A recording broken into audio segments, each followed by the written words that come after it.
nga kami sa may court. Paano ba naman kasi sumali nga yung team nila Kyle sa may fun game? Bali, ihahatid nga lang talaga kami dito ng daddy ni Kyle. Paano ba naman kasi meron nga talaga silang motor na kailangan tapusin. Madalas talaga kapag may training nga sila Kyle dito sa Kusa Gym, dumadaan nga muna kami dito sa may tindahan. Ano ba naman kasi madalas bumibili na rin talaga kami ng tubig ni Kyle dahil galing nga siya sa school. Bumili na nga muna dito yung daddy ni Kyle na candy na Frutos flavor Sampalo. Favorite ko kasi yan. Tapos si Kyle naman binilan niya nga ng yema. Tago na nga muna sa akin ni Kyle tapos nagmamadali na talaga siya. Paano ba naman kasi nakita na nga namin yung mga coaches at team niya. Nag-bless na nga din pala si Kyle dito sa mga mommies ng mga ka-team niya. Akala ko nga umuwi na yung daddy ni Kyle pero umupo pa pala dito dahil papanoorin niya nga muna daw saglit si Kyle. Sama-sama na nga muna sila Kyle dito sa isang gilid. Pagkatapos nga nila Kyle sa ginagawa nila, tinawag na nga rin yung pangalan nila. Kapartner nga pala dito sila ng kuya coach niya. Nasa high level nga sila. Ewan ko na lang talaga kung kayanin pa ni Kyle Char. Matagal din kasi talagang hindi nakapag-training at nakapaglaro ng badminton si Kyle. Ano ba naman kasi nagkasakit nga talaga siya. Meron pa nga talagang pasayan sa may pisngi niya pero hindi talaga pwedeng hindi daw siya a-attend dito dahil larong-laro na nga daw talaga siya. Tapos training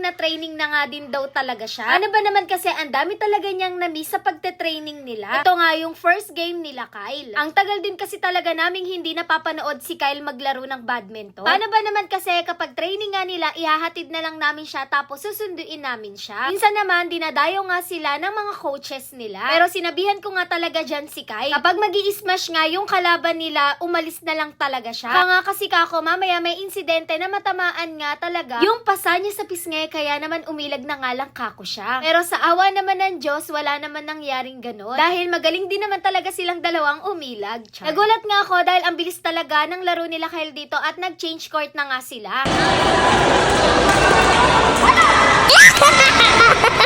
Bago nga talaga umuwi yung daddy niya, pinanood talaga siyang maglaro. Tapos na nga yung game nila Kyle, tapos ito, nakita nga ng daddy niya na meron nga talagang mga jersey dito. Pero ang gusto nga talaga ni Kyle short. Ano ba naman kasi wala na din talaga siyang short na kasya sa kanya, as in fit na talaga. Nag-alarm na nga din yung cellphone ko, kaya naman tinawag ko na nga muna si Kyle para makainom nga siya ng gamot niya. Ito namang iniinom niyang gamot and reseta sa amin ni Doc yan. Dahil nga yung sa pisngi niya medyo maumbok pa nga. Di pa rin talaga nawawala, tapos medyo malaki pa rin talaga yung pasa. Kapag pahinga na nga dito sila Kyle, kaya naman maya-maya tinawag na nga din yung pangalan nila. Change court na nga din pala sila dito.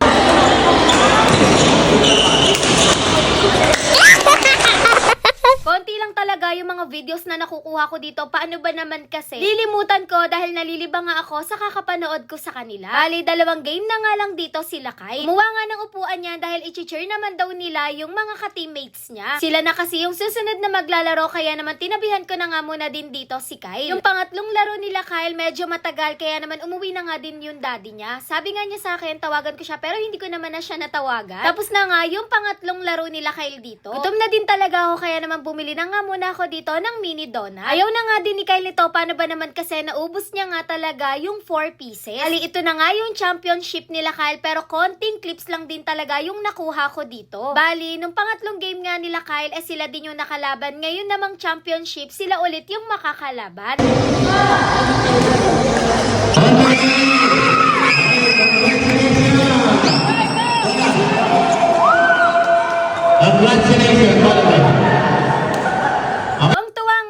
Nanonood, pati na rin yung mga teammates nila Kyle. I-cheer nga talaga sila, lalo na nga nung sila yung nag-champion. Nung dumating naman yung daddy niya, tapos na nga yung game nila Kyle. Wala nga akong sinita, paano ba naman kasi hindi ko nga siya in-update na sila Kyle na nga yung maglalaro. Gusto pa naman kasi talaga niyang mapanood yung laro ni Kyle. Pati na rin ang partner niya, as in, magaling kasi talaga yung partner ni Kyle. Syempre, magaling din si Kyle. Anak ko yan Char. Kanina pa din talaga binubulong ni Kyle sa daddy niya na gusto nga niyang bumili ng string sa coach niya. String na Doraemon nga daw yon. Gustong-gusto na din daw kasi talaga niyang palitan yung string niya kahit hindi naman niya ginagamit yung raketa na yon. Diyos ko po. Bali, tawang-tawa nga ako dito kay Kyle at kay Piolo. Kaya pala kasi kahit champion nga sila, malungkot sila. Punishment nga daw nila yan, sabi nga nila coach. Paano ba naman kasi? Di naman daw kasi talaga ganon yung laro nila. Nabayan na nga siya ng daddy niya pero mahirap daw pala. Yun lang. Thanks for watching. Bye-bye.